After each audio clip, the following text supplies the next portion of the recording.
자, 금일자 모나드 이어서 좀 말씀을 드릴 건데, 모나드 상장 이후에 3거래일 연속으로 정말 어마무시한 상승을 한번 보여주고 나서 결국에는 지속적인 하락이 나오고 있죠. 모나드 같은 경우에는 이제 국내 거래소 상장하면서 설거지가 좀 강하게 나왔던 코인입니다. 그리고 이번에 상장가 부근까지 내려왔다가 이 자리에서 한 10% 이상 어제 단기적인 반등을 한번 보여줬어요. 그러면서 이제 바닥 구간을 형성을 해주고 사실상 29원 혹은 30원 자리만 이렇게 지켜주고 나서 반등이 나온다면 당연히 뭐 기술적인 반등이 나올 수 있겠죠. 기술적인 반등이 나온다면 38원 혹은 40원 중반대 가격까지도 충분히 올라갈 수 있는 힘은 있습니다. 다만 제가 결론부터 빠르게 말씀을 드리자면 모나드 같은 경우에는 조금 더 관망하는 포지션을 가지셔야 된다라고 말씀을 드릴게요. 바이비트 거래소에서 이제 상장 이후에 상승과 이제 조정 흐름을 조금 봤을 때 아직 상장가 근처까지도 내려오지 않았습니다. 업비트야 당연히 해외 거래소보다 늦게 상장을 하기 때문에 지금 뭐 상장가까지 이제 내려오고 반등이 나온 것처럼 보이지만 아직까지 이 바닥 구간 확인이 되지 않았다.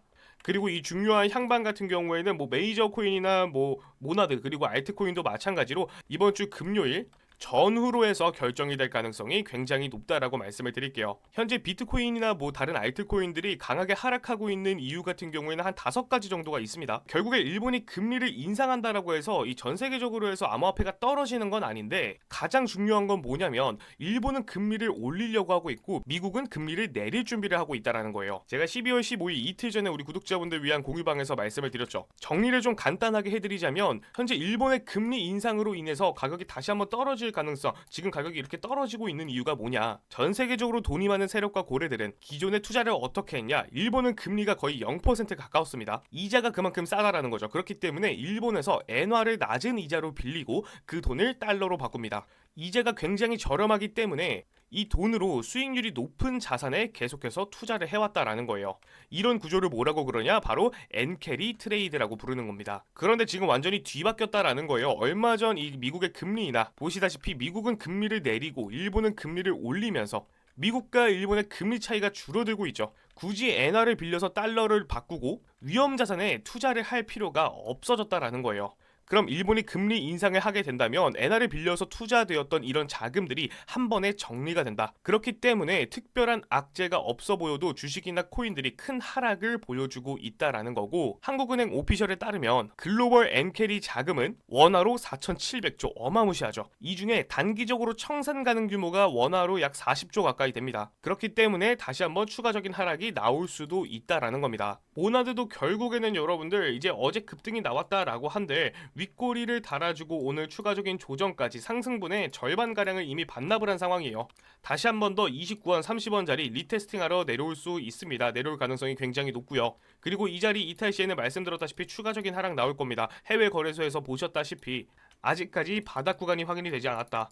그래서 29원 30원짜리 지켜주고 반등이 나온다면 추가적인 매집이나 신규 진입이 가능하지만 리테스팅 하기 전까지는 그대로 관망하는 포지션을 가지셔야 된다라고 말씀을 드리고 이렇게 계속해서 이제 지지 구간을 확인하면서 바닥 구간에서의 물량 확보 그리고 바닥 구간에서의 대응을 하셔야 된다라고 말씀을 드릴게요. 현재로서 이 메이저 종목들 뭐 다른 알트코인들 바닥권에서의 물량 확보가 얼마나 중요한지 좀 간단하게 말씀을 드리려고 하는데 뭐 비트코인을 포함한 다양한 이 메이저 4가지 종목들 제가 오래전부터 매집을 했고 지속적으로 홀딩을 해왔습니다. 최근 몇 달 동안 지속적으로 가격이 정말 강하게 하락했음에도 불구하고 준수한 수익률을 만들어내고 있고 이더리움 같은 경우에는 아직까지도 100%가량의 수익이 좀 나와주고 있죠. 이런 시장에서 제가 수익이 나오고 있다라고 해서 자랑하려고 보여드리는 것도 아니고 어떠한 조작도 들어가지 않은 제 100% 실제 계좌가 맞습니다. 바닥권에서의 물량 확보가 가장 중요한 이유는 이렇게 몇 달 동안 강하게 내리꽂아도 준수한 수익률을 만들어낼 수 있기 때문에 버틸 수 있는 힘이 존재하고요. 시드를 가용할 수 있는 범위 자체가 넓어지죠. 만약 물려 계신 종목이 있으시다면 그 종목에 추가 매집을 하느라 강한 상승이 나올 수 있는 뭐 단기 급등 종목이라던가 바닥권을 기어다니고 있는 이런 종목들 매수가 불가능해집니다. 하지만 바닥권에서의 물량 확보를 통해서 이러한 하락 구간에서 저점 구간에서의 다른 종목들도 잡으실 수 있고 단기적으로 급등 나올 수 있는 종목에 단기적으로 투자도 가능하겠죠. 제가 매집했던 구간 같은 경우에는 올해 4월 7일 XRP 같은 경우에는 2,500원 이하 솔라나 같은 경우에는 14만 5천원 이하로 말씀을 드렸는데 현재 같은 자리죠. 제가 4월 달에 우리 구독자분들께 타점 말씀드리면서 저 같은 경우에도 같은 자리에서 매집을 하고 지금까지 홀딩을 진행하고 있습니다. 또한 이더리움 같은 경우에도 4월 9일자로 220만원 이하로 타점을 잡아드렸었고 이러한 바닥 자리는 이번에 악재가 끝났을 때 다시 한번 발생할 수도 있다라는 겁니다. 제가 영상에서도 매번 타점을 잡아드리지만 뒤늦게 영상을 보시거나 바쁜 업무로 인해서 타점을 놓치시는 우리 구독자분들이 굉장히 많으시기 때문에 제가 이렇게 직접 매매를 진행하면서 실시간으로 발생되는 타점들, 대응 전략들 제가 어떠한 조건 없이 말씀을 드리고 있고요. 12월 16일자 정보 공유방 보시면은 제가 그로스톨 코인 같은 경우에는 단기 급등 나오는 시점에서 제가 매도 라인 330원 리스크 감수하시더라도 손절하셔야 된다 분명히 말씀을 드렸어요. 그리고 17일자 오전부터 이제 단기 급등이 나오고 있는 메타디움 같은 경우에도 매수가 매도가 정확하게 짚어드리면서 19%가량의 수익이 나왔죠. 현재 혼자 매매에 어려움을 겪고 계신 홀더분들이나 최근 알트코인으로 정말 많은 손해를 보셨다 하시는 홀더분들, 제 영상 설명란이나 댓글에 보시면은 모든 분들이 언제든지 참여하실 수 있는 이 설문지 링크가 하나씩 있습니다. 링크 터치해 보시면 이렇게 모든 분들이 언제든지 참여하실 수 있는 설문지 링크가 하나 나오는데, 저는 어떠한 금전 요구나 가입 요구 없이 100% 무료로 우리 구독자분들께 실시간으로 공유를 해드리고 있기 때문에 여러분들 참여하실 때 구독과 좋아요만큼은 꼭 한 번씩 좀 부탁을 드리고요. 입장하시는 방법 정말 간단합니다. 참여하실 때 어떤 종목을 보시고 연락을 주셨는지 적어주시고, 가장 중요한 부분은 이 연락받으실 연락처 좀 정확하게 기입을 해주셔야 되는데, 잘못된 번호 입력 시 여러분들 이 매수매도 타점 그리고 대응 전략, 공유방 입장 링크까지 이게 전부 다 받아보실 수 없기 때문에 이 점 꼭 유의하시고 올바른 번호 입력 후에 밑에 보이시는 제출 버튼까지 눌러주셔야지 참여가 완료가 되고요.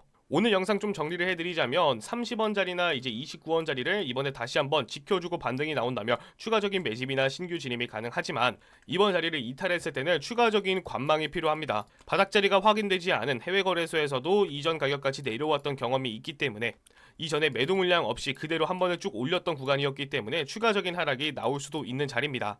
그래서 절대 조급하게 대응을 하신다거나 매매를 진행하실 필요 절대적으로 없다라고 말씀을 드리고, 오늘 영상이 도움이 되셨다면 여러분들 구독과 좋아요 한 번씩 눌러주시고, 도움이 필요하신 분들이나 혼자 매매에 어려움을 겪고 계신 홀더분들 말씀드렸다시피 언제든지 부담 가지실 필요 없이 공유방 입장하시면 되고요. 오늘 영상은 여기서 마무리를 짓도록 하고 저는 내일 다음 영상으로 찾아뵙도록 하겠습니다.